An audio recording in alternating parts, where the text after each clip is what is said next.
Alright, let's talk about dividing rational numbers. And to review, a rational number is any number that can be written as a fraction of integers. So, for example, here are two rational numbers. 3 is an integer, 4 is an integer, so 3 over 4, 3 being divided by 4, would be considered a rational number. So, fractions, as you know them, are rational numbers. So are whole numbers. For example, let's grab this dude. If I had just 3, I think we'll stick with green today. 3 you could write as 3 over 1. 3 divided by 1 is 3. It's the same thing. So, dividing rational numbers using the multiplicative inverse. Now that's a big word right there. I like that. Multiplicative inverse. You should tell your friends about that. Here's how you do it. So say like I had 3/4 divided by 2/5. Well, pretty simple. Actually, let me back up and go over a couple more terms here. The dividend, when you're dividing, the dividend is the first number, the one that's being divided. So in this case, it's this guy. That's the dividend. It's the one that's being divided by 2/5. The divisor is the second number, the one doing the dividing. Okay, so when you divide rational numbers, when you divide fractions like this, you find the multiplicative inverse of the divisor. Okay, I'm going to underline this. That's what we're talking about, the divisor. You find the multiplicative inverse, also known as its reciprocal. Check it out how easy this is, okay? All you do is just flip the fraction over. So 2/5, its multiplicative inverse is 5 halves. That's a 5. That is not an S, that's a 5. 5. There we go. 5 halves. Okay? Little side note, if you multiply a number by its multiplicative inverse, also known as its reciprocal, the answer you get is 1. Just kind of a definition type thing. So 2/5 times 5 halves is equal to 1. 5 times 2 is 10. 2 times 5 is 10. 10 over 10 is 1. Okay, that's a little side note. So you find the multiplicative inverse, which is, in this case, is 5 halves.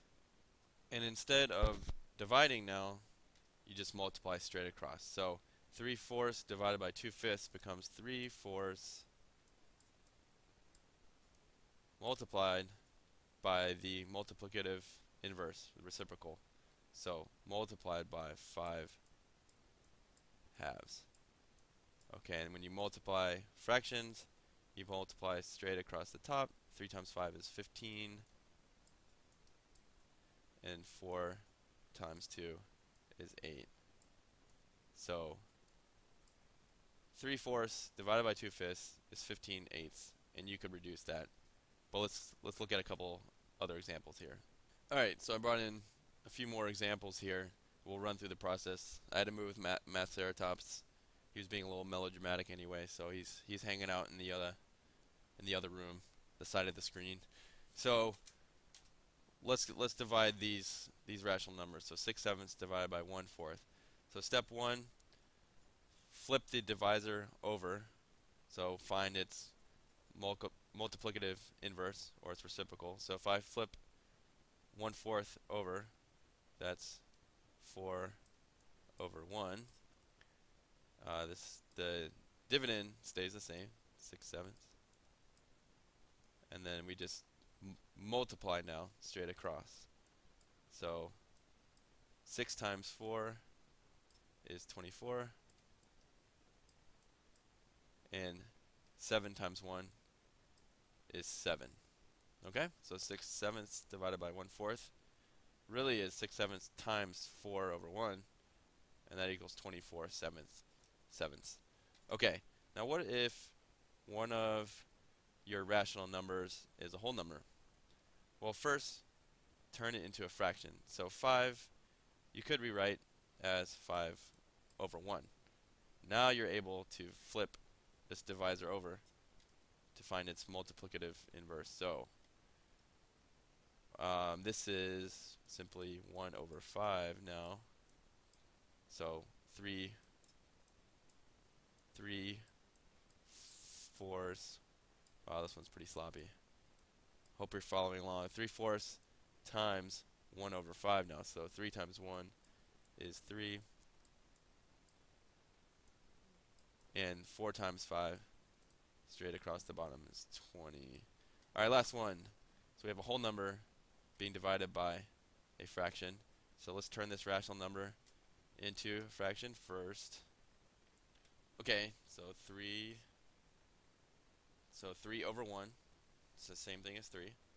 Now let's take our divisor and flip it over. Find its multiplicative inverse. So 2 over 5 would become 5 over 2. So really this, actually I'm going to write it over here.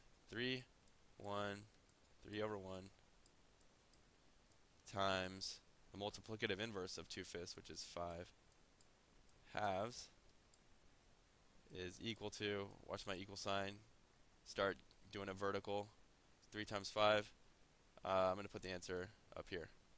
So 3 times 5, the numerator is going to be 15, and multiply across the bottom. 1 times 2 is 2, so 15 halves.